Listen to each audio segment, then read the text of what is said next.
किसान भी लगभग पिछले साल 3000 किसानों ने आत्महत्या की महाराष्ट्र में। क्या मोदी जी ने किसानों के बारे में कुछ बोला? कहीं सुना आपने? उनके लिए कोई योजना बीजेपी लेके आएगी? कहीं आपने सुना? एक शब्द सुना देवेंद्र फडणवीस के मुंह से या बीजेपी के नेताओं के मुंह से या शिंदे के मुंह से? 3000 किसान जिस राज्य के अंदर आत्महत्या कर रहे अपनी किसानी की बदहाली के कारण, उस पार्टी की, उस सरकार की कोई सोच नहीं किसानों के लिए। जिस राज्य में युवा किसानों से भी ज्यादा आत्महत्या कर रहे हैं बेरोजगारी के कारण, अभी 5000 पोस्ट निकली थी पुलिस भर्ती में, 11 लाख से ज्यादा लोगों ने फॉर्म भरा। क्या हालत कर दी है बेरोजगारी में महाराष्ट्र की।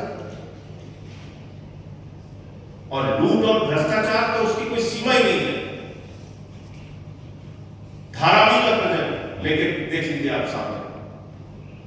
धारावी हिंदुस्तान ही नहीं, एशिया का सबसे बड़ा स्तंभ है और उसके रीडेवलपमेंट के लिए एक कंपनी 7200 करोड़ यानी कि 7200 करोड़ रुपए सरकार को देने की बात कहती है। उसका टेंडर कैंसिल करके अडानी को दिया गया 5000 करोड़ रुपए में। 2500 करोड़ रुपए जो महाराष्ट्र की जनता का नुकसान किया गया, खजाने का नुकसान किया गया, उसके लिए जिम्मेदार कौन है? कौन है उसके लिए जिम्मेदार? आप 10 लाख लोगों की जिंदगी को अपने पैर से कुचलना चाहते हैं। धारावी प्रोजेक्ट का आम आदमी पार्टी विरोध कर रही है, हम इसलिए भी हराना चाहते हैं इस सरकार को। आप ऐसे खुलेआम लूट नहीं कर सकते। मैंने दिल्ली में प्रेस कॉन्फ्रेंस करके खुलासा किया था, मैं महाराष्ट्र की जनता को बताना चाहता हूं कितनी बड़ी लूट हो रही है आपके साथ। दिल्ली में हमारी सरकार फ्री बिजली देती है, फ्री पानी देती है, फ्री इलाज देती है, फ्री शिक्षा देती है। पंजाब के अंदर हमने 300 यूनिट बिजली फ्री किया हुआ है। महाराष्ट्र की जनता के साथ आप क्या कर रहे हैं? 6600 मेगावाट का सोलर और थर्मल इलेक्ट्रिसिटी का बिजली सप्लाई का ठेका निकाला गया, 6600 मेगावाट।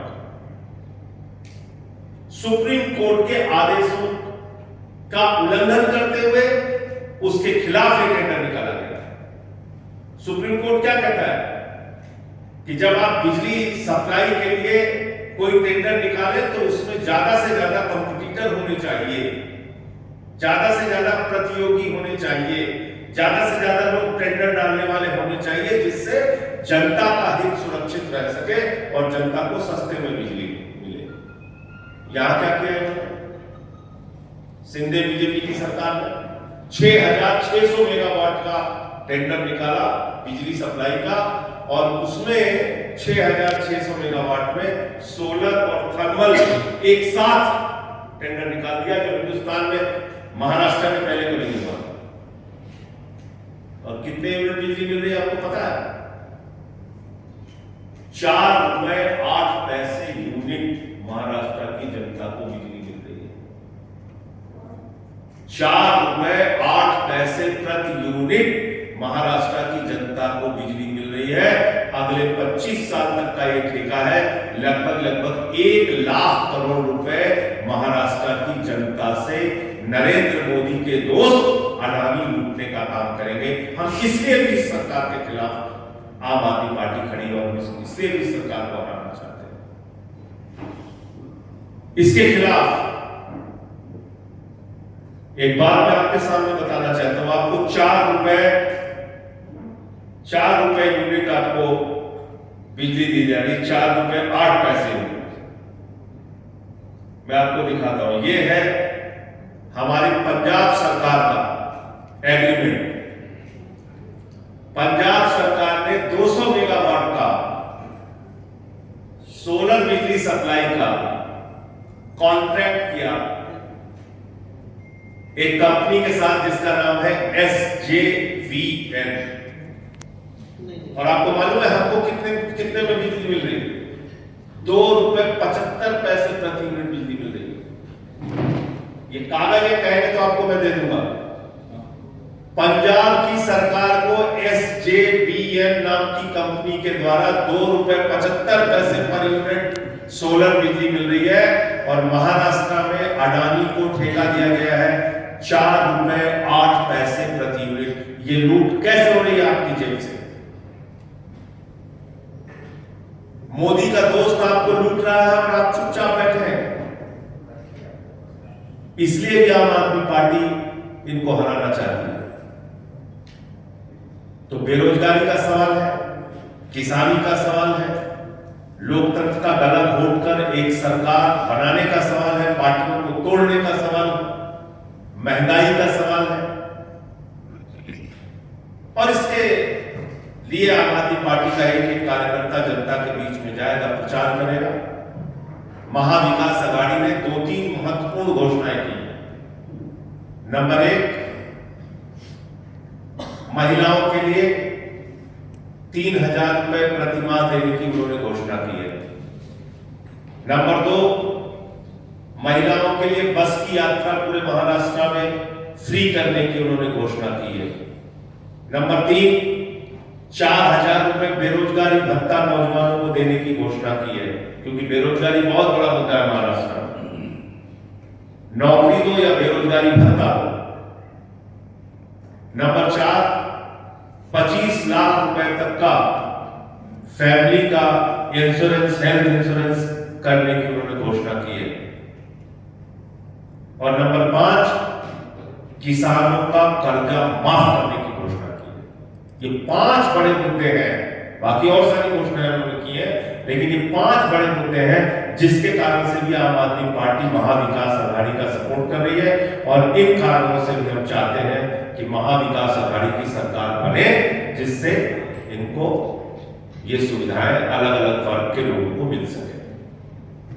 जो वातावरण महाराष्ट्र में है, जिस प्रकार से उद्धव ठाकरे जी के कार्यक्रमों में भीड़ उमड़ के आ रही है, शरद पवार जी के कार्यक्रमों में जनता उमड़ रही है, जिस प्रकार से कांग्रेस पार्टी के लिए लोग आ रहे हैं मैदान में, आम आदमी पार्टी के कार्यकर्ता और साथी प्रचार कर रहे हैं, मुझे पूरा यकीन है कि महायुति का सफाया होगा। शिंदे और बीजेपी की सरकार पूरी तरीके से साफ होगी महाराष्ट्र में, ऐसा मेरा भरोसा है महाराष्ट्र की जनता पर, क्योंकि महाराष्ट्र सब कुछ बर्दाश्त कर सकता है, गद्दारी बर्दाश्त नहीं कर सकता। और 2 बड़ी पार्टियों के साथ गद्दारी करने का काम भारतीय जनता पार्टी ने किया है। नंबर 1, बाला साहब की पार्टी शिवसेना के साथ उनकी तीर कमान चोरी कर ली, उनके विधायक चोरी कर लिया। नंबर 2, शरद पवार की पार्टी के साथ एनसीपी को तोड़ दिया, उनके विधायकों को चोरी कर लिया, उनकी घड़ी चोरी कर ली और भ्रष्टाचार के सारे रिकॉर्ड तोड़ दिए। 50 खोखे एकदम मौके के नारे लगे। भ्रष्टाचार तो छोड़िए, मराठियों के सम्मान और गौरव के प्रति छत्रपति शिवाजी महाराज की मूर्ति में भी भ्रष्टाचार कर दिया। क्या उसका बदला लेने का वक्त नहीं है? जो पार्टी, जो सरकार छत्रपति शिवाजी महाराज की मूर्ति में भ्रष्टाचार कर सकती है, वो मराठियों का क्या भला करेगी? तो इसलिए ये तमाम मुद्दे हैं। प्रधानमंत्री नरेंद्र मोदी का महाराष्ट्र के साथ सौतेली मां जैसा व्यवहार बड़ा मुद्दा है इस चुनाव में। और जो बाकी मुद्दे मैंने आपको गिनाए, हमारी प्राथमिकता है, हम लोग पूरी मेहनत कोशिश करके इस बार महाविकास अघाड़ी की सरकार बनाएंगे और शिंदे बीजेपी अजीत पवार की सरकार को यहाँ पे हराने का काम करेंगे। नंबर 1, और प्रधानमंत्री ने कुछ भाषण दिए हैं, उसकी बात कहकर अपनी बात खत्म करूंगा। भारत के प्रधानमंत्री महाराष्ट्र आए थे तो उन्होंने कहा कि एक रहेंगे तो सेफ रहेंगे। मुझे अफसोस है कि देश के प्रधानमंत्री खुद को भी कायर समझते हैं और महाराष्ट्र की जनता को भी कायर समझते हैं और हिंदुओं को भी कायर समझते हैं। अगर 10 साल आप प्रधानमंत्री रहने के बाद ये कह रहे हैं कि एक रहेंगे तो सेफ रहेंगे। 10 साल भारत के प्रधानमंत्री रहने के बाद आप महाराष्ट्र की जनता को सुरक्षा नहीं दे पा रहे हैं, देश की जनता को सुरक्षा नहीं दे पा रहे हैं, तो अब तक आप घास छील रहे थे। आप अपने पद से इस्तीफा दे दीजिए। और दूसरा नारा, हमारे उत्तर प्रदेश के मुख्यमंत्री आए थे, वो जगह जगह कह रहे हैं पटोगे तो कटोगे, कह रहे नहीं कह रहे। मैं महाराष्ट्र के लोगों से हाथ जोड़कर कहने आया हूं, विनती करने आया हूं, ना बटिए ना कटिए, मिलकर भाजपा को रपटिए। ना बटिए ना कटिए, मिलकर भाजपा को रपटिए। हटाइए, भगाइए। बटोगे तो सिलेंडर 1200 रुपए में बिकेगा, बटोगे तो बच्चों के सरकारी स्कूल बंद होंगे, बटोगे तो आपके सरकारी अस्पताल बंद होंगे, आपको दवाइयां नहीं मिलेंगी, बटोगे तो किसान आत्महत्या करेगा, बटोगे तो नौजवान बेरोजगारी के कारण मरेगा, बटोगे तो भारत की सेना को 4 साल के ठेके पे रखा जाएगा, बटोगे तो पेट्रोल 110 रुपए में बिकेगा, डीजल 100 रुपए में बिकेगा, सरसों का तेल 250 रुपए में बिकेगा, टमाटर 300 रुपए किलो बिकेगा, लहसुन 400 रुपए किलो बिकेगा। इसलिए बटो नहीं, मिलकर भाजपा को हराओ। मैं ये कहने आया हूं, बटोगे तो जेब कटेगी, बटोगे तो जेब कटेगी। इसलिए मिलकर भाजपा को हराइए, मैं ये अपील करने के लिए आया हूं। बहुत बहुत धन्यवाद। प्रशांत